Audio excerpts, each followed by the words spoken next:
Assalamualaikum warahmatullahi wabarakatuh. Alhamdulillah, alhamdulillah, alhamdulillahirabbil alamin. Wassalatu wassalamu ala asrofil anbiya'i wal mursalin nabiyina wa habibina Muhammad wa ala alihi washabihi ajma'in wa man tabi'ahum bi ihsani ila yaumiddin, amma ba'd. Yang terhormat Bapak Hatta Abdul Malik selaku dosen retorika dan praktikum hitobah dan teman-teman yang saya cintai dan saya banggakan. Pertama-tama marilah kita panjatkan puji syukur kehadirat Allah Subhanahu wa taala yang telah melimpahkan rahmat dan hidayahnya sehingga kita pada pagi hari ini dapat melaksanakan ujian akhir semester dalam keadaan sehat walafiat. Yang kedua, selawat serta salam kita curahkan kepada Nabi kita, Nabi agung kita, Nabi Muhammad SAW yang kita tunggu syafaatnya di yaumul kiamat nanti. Amin. Pada pagi hari ini saya akan membahas dengan tema pergaulan bebas. Sudah tidak asing lagi bagi kita pergaulan bebas. Pergaulan bebas dapat didefinisikan sebagai perilaku yang bertentangan dengan ajaran agama, norma-norma sosial, dan prinsip-prinsip moral yang berlaku dalam masyarakat. Pergaulan bebas sendiri diartikan sebagai suatu pergaulan yang tidak memiliki batasan, mengabaikan norma-norma agama maupun masyarakat.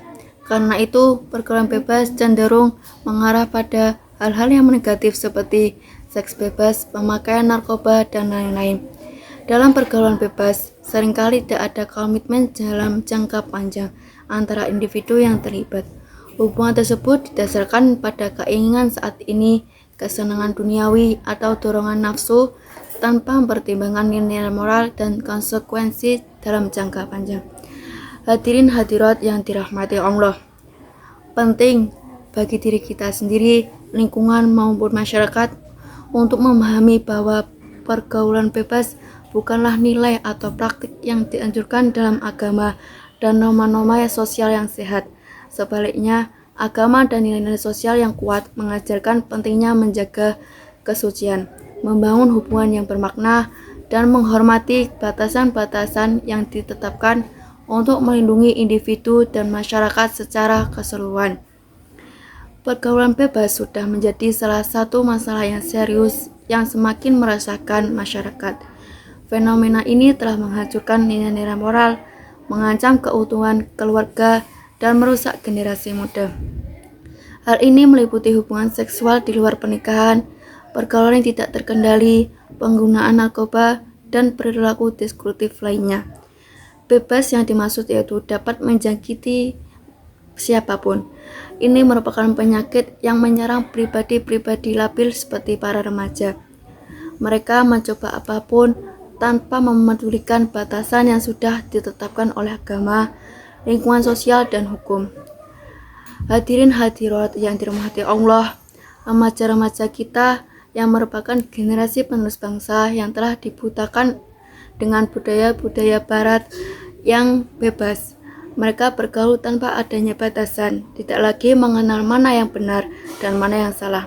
Oleh karena itu, banyak sekali remaja-remaja berseragam yang sudah kehilangan kehormatannya. Hal ini dikarenakan kurangnya ilmu agama yang diajarkan di lingkungan keluarga, sekolah, maupun masyarakat.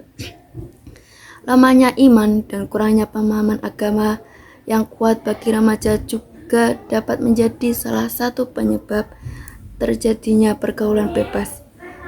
Sesungguhnya, Islam telah mengatur etika pergaulan bagi remaja. Perilaku tersebut merupakan batasan-batasan yang dilandasi nilai-nilai agama. Oleh karena itu, sudah seharusnya para remaja memperhatikan dan melaksanakan etika-etika pergaulan dalam pandangan Islam untuk mencegah terjadinya sesuatu yang dilarang Allah Subhanahu wa taala. Perilaku yang menjadi batasan dalam pergaulan adalah yang pertama, menutup aurat. Islam telah mewajibkan laki-laki dan perempuan untuk menutup aurat demi menjaga kebersihan diri dan kehormatan hati. Aurat yang di sini adalah Anggota tubuh harus ditutupi dan tidak boleh diperlihatkan kepada orang yang bukan mahramnya. Di samping menutup aurat, pakaian yang dikenakan juga tidak boleh ketat sehingga memperhatikan kuku anggota tubuh, dan juga tidak boleh tipis atau transparan. Yang kedua, menjauhi perbuatan zina. Pergaulan antara laki-laki dengan perempuan diperbolehkan selama ada batasannya dan tidak membuka peluang terjadinya perbuatan dosa. Dalam pergaulan dengan lawan jenis harus dijaga jarak sehingga tidak ada kesempatan terjadinya kejahatan seksual yang dapat merugikan diri pelaku, keluarga, dan masyarakat sekitar. Allah Subhanahu wa Ta'ala berfirman dalam Quran surah Al-Isra ayat 32 yang berbunyi, A'udzubillahi minasyaitonirrajim. Bismillahirrahmanirrahim. Wala taqrabuz zina innahu kana fahisyatan wa sa'a sabila. Yang artinya, dan janganlah kamu mendekati zina. Sesungguhnya zina itu adalah suatu perbuatan yang keji dan suatu jalan yang buruk. Dalam rangka menjaga kesucian pergaulan remaja agar terhindar dari perbuatan zina, Islam telah membuat batasan-batasan sebagai berikut. Yang pertama, laki-laki tidak boleh berdua-duaan dengan perempuan yang bukan mahramnya.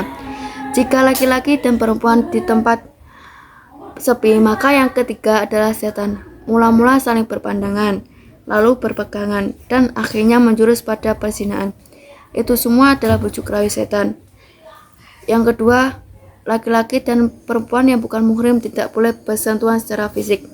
Yang dimaksud bersentuhan secara fisik di sini adalah saling bersentuhan yang dilarang dalam Islam, sentuhan yang disengaja dan disertai nafsu birahi, dan sebaliknya. Tetapi bersentuhan yang tidak disengaja tanpa disertai nafsu birahi itu tidaklah dilarang. Allah memerintahkan untuk menahan pandangan karena memandang kepada orang yang diharamkan, termasuk bagian dari zina. Sebagaimana sabda Nabi Muhammad SAW yang berbunyi, setiap anak Adam pasti mendapat bagian dari zina yang tidak terelakkan. Kedua mata berzina dan zinanya adalah memandang. Kedua telinga berzina dan zinanya adalah mendengar. Dan lisan berzina dan lisannya adalah berbicara. Tangan berzina dan zinanya adalah berjalan. Dan hati yang menarik dan berangan-angan kemaluan membenarkan atau mendustakan itu. Hadis riwayat Muslim. Oleh karena itu, sebagai orang yang beragama, kita harus menjauhi perbuatan zina dan membatasi pergaulan terhadap orang yang bukan mahramnya. Dan Islam sebagai agama yang sempurna telah memberikan pedoman yang jelas tentang tata cara berinteraksi dan bergaul dalam masyarakat. Islam mengajar kita untuk menjaga kehormatan, melindungi diri dari godaan yang menghancurkan, dan menghindari segala bentuk perbuatan yang melanggar batasan-batasan yang ditetapkan oleh Allah. Hadirin hadirat yang dirahmati Allah, pergaulan bebas memiliki konsekuensi yang serius. Pertama, pergaulan bebas merusak hubungan dengan Allah ketika seseorang terlibat dalam perbuatan yang melanggar ajaran agama. Itu berarti dia melanggar perintah Allah dan meninggalkan jalan yang lurus. Ini dapat merusak hubungan spiritual dan merugikan kehidupan akhirat seseorang. Kedua, pergaulan bebas dapat merusak hubungan antar manusia. Ketika seseorang terlibat dalam pergaulan bebas, hal ini bisa menyebabkan keretakan hubungan keluarga, persahabatan yang rusak, dan masyarakat yang terpecah belah. Hal ini juga menyebabkan hilangnya rasa hormat, kepercayaan, dan keadilan dalam hubungan antar manusia. Ketiga, pergaulan bebas berdampak negatif pada kesehatan fisik dan mental. Perilaku seperti ini, hubungan seksual yang tidak terkendali, dan penggunaan narkoba dapat menyebabkan penyebaran penyakit menular, gangguan kesehatan mental, depresi, dan merusak kualitas hidup seseorang. Hadirin hadirat yang dirahmati Allah, dalam menghadapi fenomena pergaulan bebas sekarang ini, kita sebagai umat Islam harus mengambil tindakan yang tegas dan bertanggung jawab. Pertama, kita harus meningkatkan pemahaman dan pengetahuan kita tentang ajaran agama Islam. Dengan memahami ajaran agama, kita akan memahami batasan-batasan yang ditetapkan oleh Allah dan mampu menghindari pergaulan bebas. Kedua, kita harus membentengi diri dengan nilai-nilai moral yang kokoh. Nilai-nilai seperti kesucian, kesopanan, dan tanggung jawab harus menjadi landasan dalam setiap tindakan kita. Kita harus menjaga diri dari godaan yang merusak, menghindari lingkungan yang tidak sehat, dan memilih teman yang baik yang akan mempengaruhi kita secara positif. Ketiga, kita harus mengedukasi generasi muda tentang bahaya pergaulan bebas dan memberikan mereka pemahaman yang kuat tentang pentingnya menjaga kehormatan dan nilai agama. Kita perlu memperkuat pendidikan agama, memberikan perhatian pada pembentukan karakter dan memberikan teladan yang baik dalam kehidupan sehari-hari. Hadirin hadirat yang dirahmati Allah, marilah kita bersama-sama melawan pergaulan bebas dengan menyebarkan kesadaran, mengedukasi, dan memberikan pemahaman yang benar kepada diri sendiri, keluarga, dan masyarakat. Dengan bersama-sama mengambil tindakan yang bertanggung jawab, kita akan mampu membangun masyarakat yang bermoral, harmonis, dan berkualitas. Demikian saya akhiri, kurang lebihnya mohon maaf. Wabillahi taufiq wal hidayah. Wassalamualaikum warahmatullahi wabarakatuh.